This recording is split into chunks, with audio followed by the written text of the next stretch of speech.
+1/2 भी रख देंगे तो 1 + 1/4 हो जाएगा, तो भी ग्रेटर देन इक्वल टू 0। -1 अगर इसमें रख देंगे आप तो 1 - 1 कैंसिल हो जाएगा, इक्वल टू 0 हो जाएगा। और +1 अगर इसमें रख देते हैं आप तो 1 - 1 इक्वल टू 0 हो जाएगा। यानी कि अपना आंसर, राइट आंसर क्या होगा? डी। जबकि बहुत सारे बुक्स में आप जब आप देखेंगे तो देखेंगे कोई ए बता रहा है, कोई बी बता रहा है, कोई सी बता रहा है, वो नहीं। एक्चुअल आंसर आपका इस सवाल का डी होगा, जिसमें कि कंसेप्ट का आपको काम पड़ेगा। अगर आपके कंसेप्ट के ऊपर पकड़ है तो आप आसानी से क्वेश्चंस को ड्राइव कर सकते हैं। मतलब जरूरत है क्या है कि समझ के मैथ को समझना। देखिए दूसरा सवाल, दूसरा क्वेश्चन आपसे क्या पूछा गया था?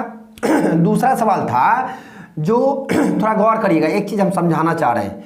आप कंपोनेंडो एंड डिविडेंडो में यानी कि योग अंतर निष्पत्ति का जो अनुपात आप पढ़े हैं, आप ये पढ़े हैं कि अगर x/y बराबर a/b होगा तो यदि ये दोनों रेशियो यानी कि x/y और a/b के बीच का रेशियो बराबर होगा तो x + y upon x minus y बराबर होगा a + b upon a minus b का। मतलब कि इस दोनों के योग और अंतर का भी अनुपात बराबर होगा। इसी को बोलते हैं योग अंतर निष्पत्तियों का अनुपात। कि अगर यदि x/y बराबर a/b होगा तो x + y मतलब इस दोनों टर्म का योग और अंतर, इस दोनों टर्म का भी योग और अंतर का अनुपात आपस में बराबर होगा। क्वेश्चन इसी को थोड़ा सा मॉडिफाई क्या कर दिया कि x - y को यहाँ भेज दिया, a + b को यहाँ ले, जैसे कि x + y upon a + b बराबर x - y upon a - b, ऐसा रिप्रेजेंट कर दिया गया।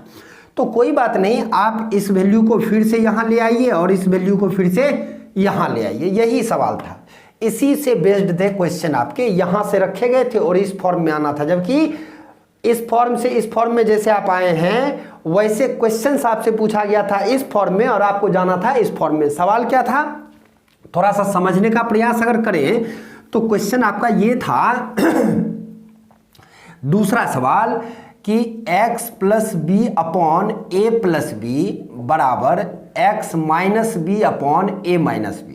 तो x का मान क्या होगा, x का वैल्यू।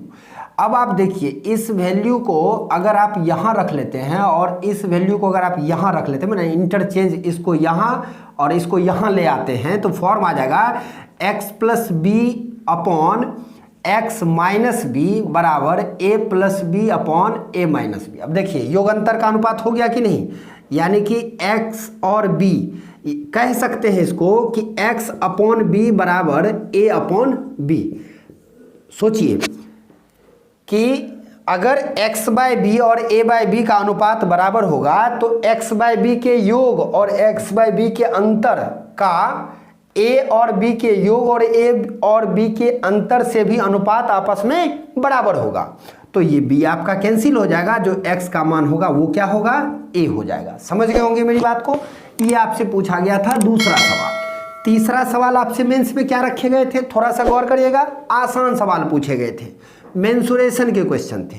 कहा गया था एक गोला कॉमा बेलन और शंकु की त्रिज्या और ऊंचाई समान है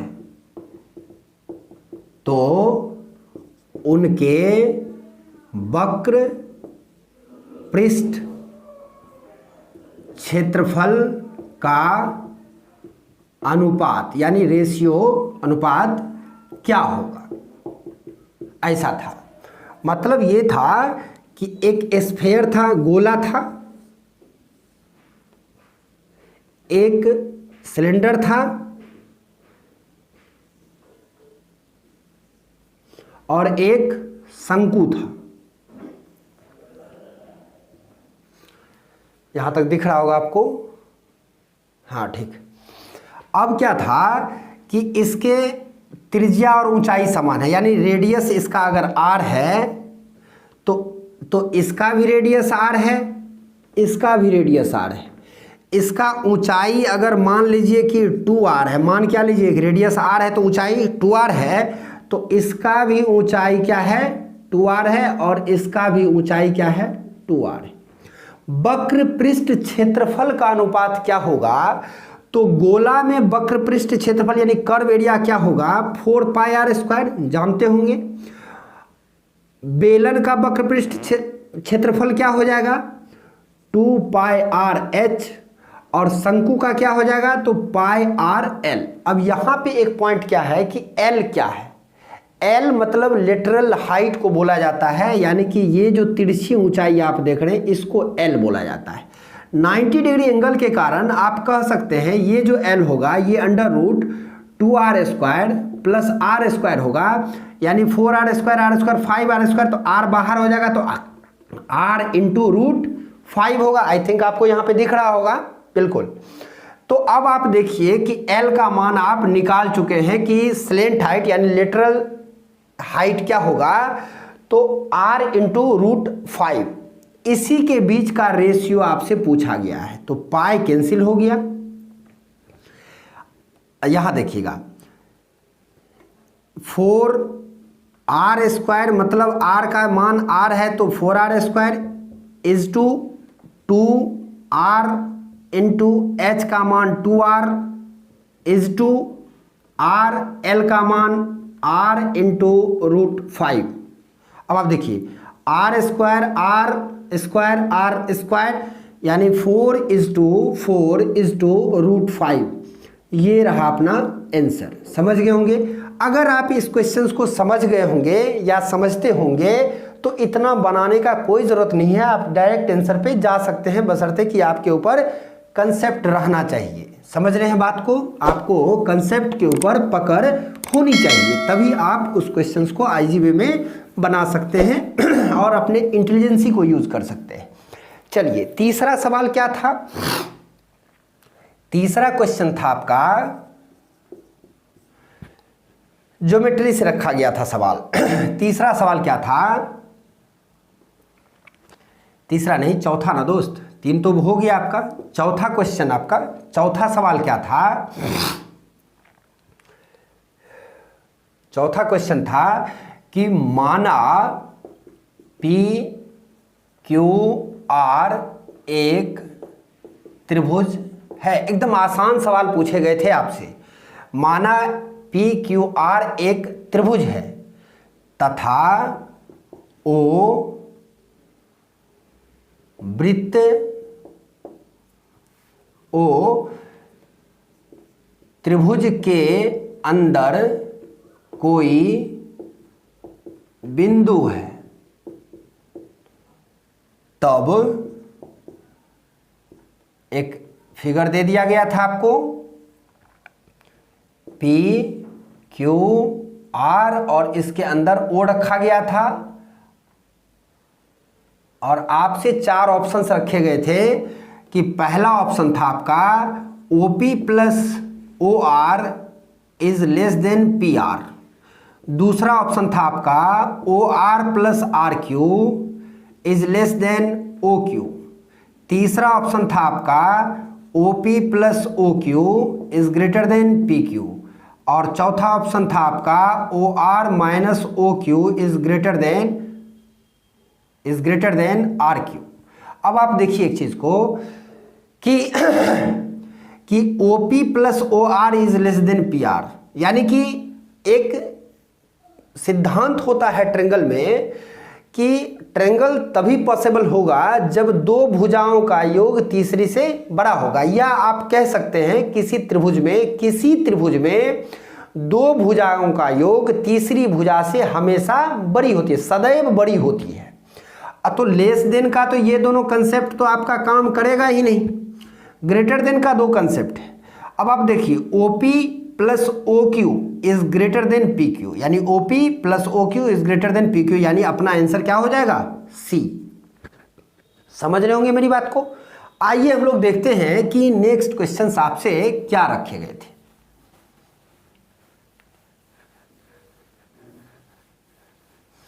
पांचवा सवाल आपसे पूछा गया था, वो भी ज्योमेट्री का था। कहा गया था कि पी क्यू तथा आर एस दो समांतर रेखाएं हैं, दो समानांतर रेखाएं हैं। ए एक बिंदु है जिसकी दूरी पी क्यू तथा आर एस से समान है तथा यह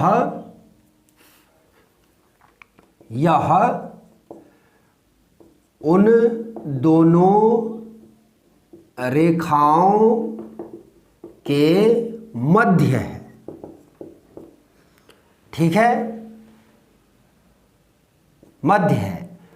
दोनों समानांतर रेखाओं के बीच की लंबवत दूरी 2 सेंटीमीटर है। यदि एंगल P यहाँ नहीं दिखाई देगा, कोई बात नहीं, हम यहाँ लेते हैं। यदि एंगल PAR बराबर 120 डिग्री हो तो रिलेशन पूछा गया था आपसे, तो एंगल APR, हाँ, तो निम्न में से कौन सही है। पहले आप फिगर आप देख लीजिए, फिगर आपको क्या दिया गया था। तो था क्या कि PQ और RS दोनों पैरेलल लाइन था, समझ रहे हैं, ये PQ और ये RS दोनों पैरेलल लाइन था। A इसके बीच में कोई बिंदु था और बोला गया आपको कि A एंगल, देखिए पॉइंट आप मान लीजिए ये P पॉइंट है, ये R पॉइंट है। PAR 120 डिग्री है और इसके बीच की दूरी आपसे बोला गया था लंबवत दूरी, यानी कि ये 90 डिग्री है, इसके बीच की लंबवत दूरी कितनी थी, 2 सेंटीमीटर। अब आप देखिए एक चीज़ कि दोनों समानांतर रेखाओं के मध्य में यह बिंदु है, इसका मतलब है कि लंबवत दूरी लिए हैं, इसका मतलब ये लाइन इसके बराबर होगा। तो ये अगर 120 होगा तो ट्रायंगल के सभी कोनों का योग 180 डिग्री होगा। 180 डिग्री अगर होगा तो 120 यह हो गया, तो ये दोनों बराबर है, तो ये दोनों मिलके 60 होगा। इसका मतलब यह 30 डिग्री होगा, ये भी 30 डिग्री होगा। अब आप सोचिए कि ये पूरा एंगल 90 डिग्री अगर दिया हुआ है, ये अगर 30 है, तो यह एंगल आपका 60 डिग्री होगा। तो आपके ऑप्शंस जो 4 थे उसमें एक ऑप्शन था आपका कि एंगल APQ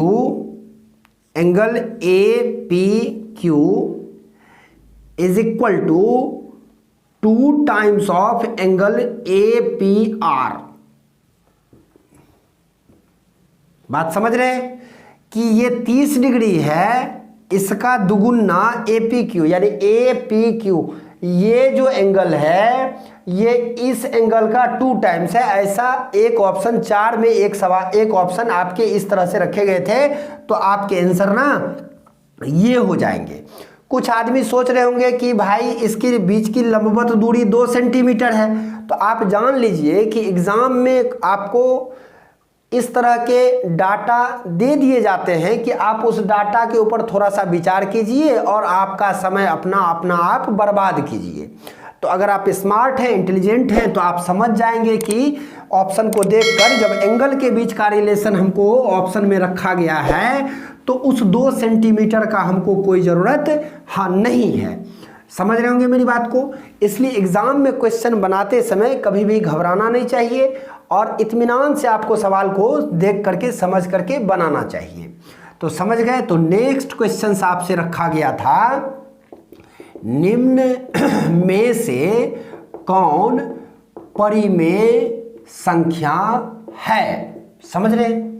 परिमेय संख्या है और 4 ऑप्शन थे आपके। पहला था √2/2, दूसरा था 2√2, तीसरा था √2 का स्क्वायर और चौथा था आपका 2 + √2। एक ही बात आप जानिए, उतना रेशनल नंबर और इरेशनल नंबर के बीच का डिफिनेशन जानना तो अच्छी बात है, लेकिन एक ही चीज़ आप जानिए कि रूट अगर लगा हुआ है जो ना टूट, जैसे इसमें रूट लगा हुआ है लेकिन ये टूटेगा क्योंकि परफेक्ट स्क्वायर है, तो मतलब इसमें रूट नहीं है। तो रूट जिसमें है, जैसे इस रूट को आप रिमूव नहीं कर सकते हैं, इस रूट को आप रिमूव नहीं कर सकते हैं, इस रूट को आप रिमूव नहीं कर सकते हैं, मतलब ये सभी ऑप्शंस आपके गलत हैं। आपके आंसर ये हो जाएंगे क्योंकि ये आपका √2 का स्क्वायर यानी ऑप्शन सी √2 का स्क्वायर 2 होता है। तो कह सकते हैं यह क्या है, परिमेय संख्या है। परिमेय संख्या किसको बोलते हैं, जिसको PYQ के फॉर्म में नॉर्मली लिखा जा सकता है। लेकिन आप जान लीजिए कि रूट अगर लगा हुआ है, इसी रूट के कारण आया है रेशनल और इरेशनल नंबर। रूट लगा हुआ है कहीं पे जिसको आप ब्रेक नहीं कर सकते हैं, तो आप समझ लिए इरेशनल के कैटेगरी में हो गया। और रूट नहीं लगा हुआ है अगर, तो समझ लीजिए कि वह रेशनल हो गया। सिंपल सा मेथड है, समझ रहे होंगे।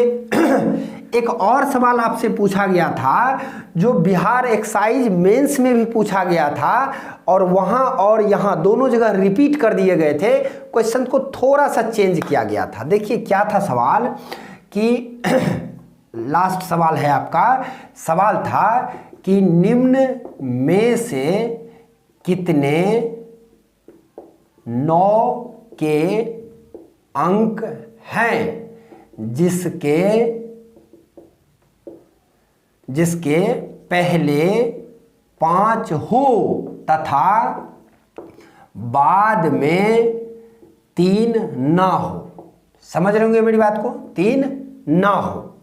अब आप एक चीज देखिए कि पहले 5 हो तथा बाद में 3 ना हो। तो अब आप बताइए एक बात कि सीरीज जो था, इससे पहले जो एक्सरसाइज में पूछा गया था उसमें क्या था कि पहले 5 हो तथा बाद में 3 हो। यहां है क्या, पहले 5 हो और बाद में 3 ना हो। सीरीज क्या रखा गया था आपको, एकदम डिजिट क्या रखा गया था, 5 9 3 7 5 9 6 3 9 5 4 5 9 4 7 6 5 5 9 3 5 9 7 5 9 2 9 5। समझ रहे होंगे। अब देखिए पहले 5 हो बाद में 3 ना हो, तो कितने 9 है पहले इसको देखिए, 1 2 3 4 5 6 7 और 8। अब आप देखिए कि पहले 5 हो बाद में 3 ना हो, तो पहले 5 है बाद में 3 है, ये नहीं होगा। पहले 5 है बाद में 6 है, मतलब ये अपना आंसर होगा। पहले 3 है बाद में 5 है, ये तो नहीं होगा। पहले 4 है पहले 5 है बाद में 4 है, ये होगा। पहले 5 है बाद में 3 है, नहीं होगा। पहले 5 है बाद में 7 है, ये आंसर होगा। पहले 5 है बाद में 2 है, मतलब ये आंसर होगा। समझ रहे होंगे मेरी बात को। पहले 2 है बाद में 5 है, आंसर नहीं होगा। अब आप देखिए 1 2 3 और 4, तो ऐसे 4 ऐसे पैलेस हैं जहां 9 के पहले 5 है और बाद में 3 नहीं है। तो समझ रहे होंगे मेरी बात को। अब आप देखिए एक और क्वेश्चन आपसे पूछा गया था, पॉसिबिलिटी से सवाल रखे गए थे कि क्या थे क्वेश्चन कि देखिए लास्ट सवाल कि 2 पासे एक साथ फेंके जाते हैं, उनके योग 8 हो, उनके योग 8 ना हो कि संभावना क्या है, संभावना क्या है। समझ रहे होंगे। अब आप देखिए एक चीज कि 2 डाइस लूडो का पासा फेंका गया, तो एक पर 6 अंक होता है, दूसरे पर भी 6, तो total possibility, total event, number of event कितना हो जाएगा, सॉरी हाँ, नंबर ऑफ इवेंट कितना हो जाएगा, टोटल नंबर ऑफ इवेंट कितना हो जाएगा, 6 गुना 6 मतलब 36। 36 इवेंट कहने का मतलब हुआ कि जब आप पासा फेंकेंगे तो हो सकता है कि एक पासा पर एक हो, देखिए कुछ संभावना को दर्शा रहे हैं हम, हो सकता है कि एक पर एक हो, दूसरा पर 6 हो, एक पर एक हो, दूसरा पर 5 हो, एक पर एक हो, दूसरा पर 4 हो, एक पर एक हो, दूसरा पर 3 हो, एक पर एक हो, पहला पर एक हो, दूसरा पर 2 हो, पहला पर भी एक हो, दूसरा पर भी एक हो।